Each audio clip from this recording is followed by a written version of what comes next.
If you're thinning at the crown, what's happening back there isn't random. I'm going to explain why crown thinning starts, why it's hard to notice early, and what actually matters if you want to slow it down. Let's start with why crown thinning is so easy to miss. So here's the thing. You can't see the top of your head, obviously, right? Unless you're holding up your phone like you're taking a selfie with the ceiling, or you've got a mirror behind you at the barbershop, that crown is basically invisible to you. But everyone else, they see it. Your kids see it when you're helping them with their homework. Your wife sees it when you're sitting on the couch. That guy behind you in the line at the grocery store, yeah, he sees it too. And that's the cool part about crown thinning. By the time that you notice it, it's already been months, maybe even a year or two. I remember the first time that I realized my crown was thinning. My wife and I were on this beach trip. This was before we had kids. We're out there having a great time, soaking up the sun, and she's taking photos on her phone. It was great. A few days later, she uploads them to Facebook. I'm scrolling through them and I see this picture of me and I just stopped. I was like, wait, is that my head? It was like someone had turned on the lights in a room that I didn't even know existed. So why does crown thinning sneak up on us like this? Your crown, the top back part of your head, is one of the most vulnerable spots for hair loss. And there's three big reasons why. Reason number one, blood flow. Think of your hair follicles like little plants in a garden. They need water, nutrients, and oxygen, but the crown is literally the farthest point from your heart. It's at the top of your head. Gravity is working against you. Blood has to fight uphill to get up there. And when blood flow is weak, your follicles starve. They shrink. They stop producing thick, healthy hair, and eventually they just quit. Reason number two, DHT. DHT is a hormone that's basically the villain in every hair loss story. It's short for dihydrotestosterone, and it's made from testosterone in your body. Now, DHT isn't bad everywhere. It's actually what gives you your deep voice, facial hair, and muscle mass. But when it attaches to the hair follicles on your scalp, especially at the crown and your hairline, it shrinks them. It's like DHT is a bully that shows up at your follicle's door and says, "You don't live here anymore." I don't know why it sounds like that. And here's the kicker. The crown has more DHT receptors than almost any other part of your scalp. So it gets hit harder and faster. Reason number three, the cowlick effect. Most guys have a natural whorl or a cowlick in their crown. It's where your hair grows in that circular pattern. And because of that, the crown is already thinner and more spread out. So when you start losing your hair up there, it shows up faster. It's like trying to hide a bald spot with a comb over that's already working overtime. Crown thinning doesn't happen overnight. It happens in stages. And knowing where you are can help you figure out what to do next. Stage one.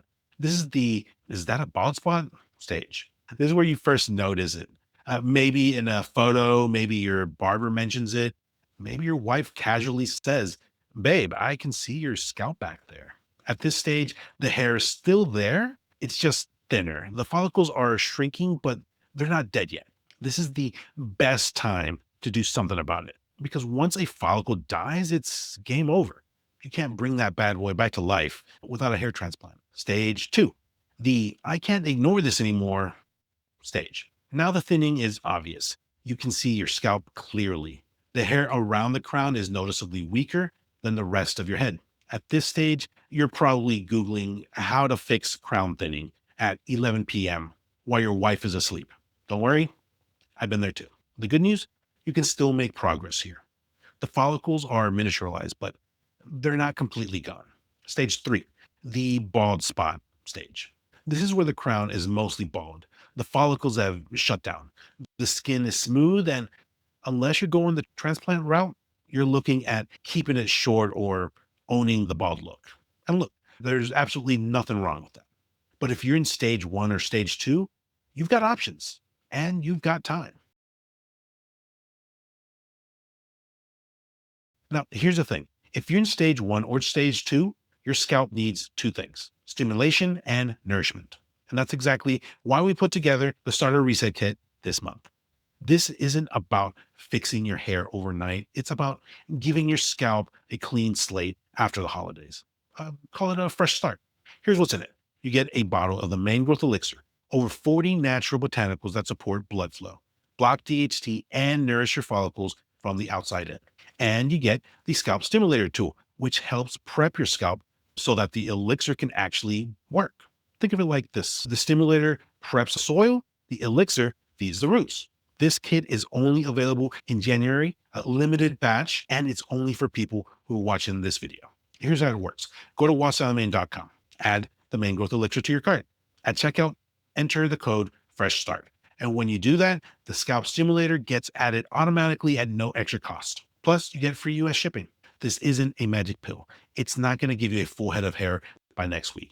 But if you're serious about supporting your scalp and giving your follicles a fighting chance, this is how you start. All right, let's get back to it. So now you know what's happening, but what do you do about it? Let me break it down into three things that actually matter. Number one, improve blood flow to your scalp. Remember, your crown is the farthest point from your heart. So you've got to help the blood get up there. How? Scalp massage, derma stamping, even just using your fingertips and massaging your scalp for 3 to 5 minutes a day can make a difference. When you stimulate your scalp, you're increasing circulation. You're delivering oxygen and nutrients to those starving follicles. And when you pair that with something like peppermint oil or rosemary oil, both of which are in the main growth elixir, you're basically giving your scalp a wake up call. Number two, block DHT naturally. You don't need finasteride. You don't need harsh chemicals that mess with your hormones and give you side effects you don't want to talk about at the dinner table. There are natural DHT blockers that actually work. Saw palmetto, pumpkin seed oil, black seed oil. These ingredients don't just sit on your scalp and look pretty. They actually interfere with the enzyme that converts testosterone into DHT at the follicle, equals less miniaturization, equals more time to keep your hair. Number three, nourish the follicles. Your hair needs vitamins, minerals, and nutrients to grow. And if your diet is garbage, or you're stressed out of your mind, or you're not sleeping, your hair, it's going to suffer. This is where ingredients like aloe vera, castor oil, and bringraj come in. They're like a multivitamin for your scalp. And when you apply them topically, they go straight to the source. Before we wrap up, I want to talk about the mistakes that I see guys making all the time. Because if you're doing these things, you're basically working against yourself. Mistake number one, waiting too long. I get it. You don't want to believe that it's happening. You tell yourself it's just stress, or it's seasonal shedding, or maybe it's the lighting. But the longer you wait, the harder it is to reverse. Dead follicles don't come back. So if you're at stage one or stage two, now is the time to act. Mistake number two, using products inconsistently. You can't use a hair growth oil once a week and expect result. It's like going to the gym once a month and wondering why you're not jacked. Consistency is everything. If you're going to use something, use it daily, or at least 4 to 5 times a week. Mistake number three, ignoring your scalp health. Your scalp is the foundation. If it's dry, inflamed, or clogged up with buildup, nothing's going to work. You got to keep it clean. You got to stay hydrated, and you got to stimulate it. That's why the scalp stimulator is part of the kit, because without a healthy scalp, you're just putting oil on concrete and hoping that something works. Let's say you start today. You grab the starter reset kit. You use it consistently. What should you expect? Weeks 1 through 2, less shedding. Your scalp feels healthier, maybe less itchy or dry. Weeks 3 to 4, you start seeing baby hairs and tiny little sprouts around the crown. They're not much, but they're there. Weeks 5 to 8, existing hair feels thicker, stronger. You're not losing as much in the shower. Month 3 and beyond, visible improvement. The crown looks fuller. You're not as self-conscious when someone's standing behind you. But here's the thing. You've got to stick with it. Hair growth is slow. It's not sexy, but it works if you're consistent. Crown thinning isn't random. It's not bad luck. It's biology. It's blood flow, DHT, and follicle health. And the good news, you can do something about it. You don't need harsh chemicals. You don't need to spend thousands on a transplant. You just need to support your scalp, nourish your follicles, and be consistent. If you're ready to start, go to wasamain.com. Add the Main Growth Elixir to your cart and use code FRESHSTART at checkout. The Scalp Stimulator gets added for free US shipping, limited January batch. This is your fresh start, your scalp reset, and your chance to take control before it's too late. Now, if you want to see the exact 5-minute routine that I use to reverse my crown thinning at the age of 40, the derma roller, the ingredients, what actually work, and the daily system that I still use today, I broke it all down step by step in this video. Click the screen right now, and I'll see you right there.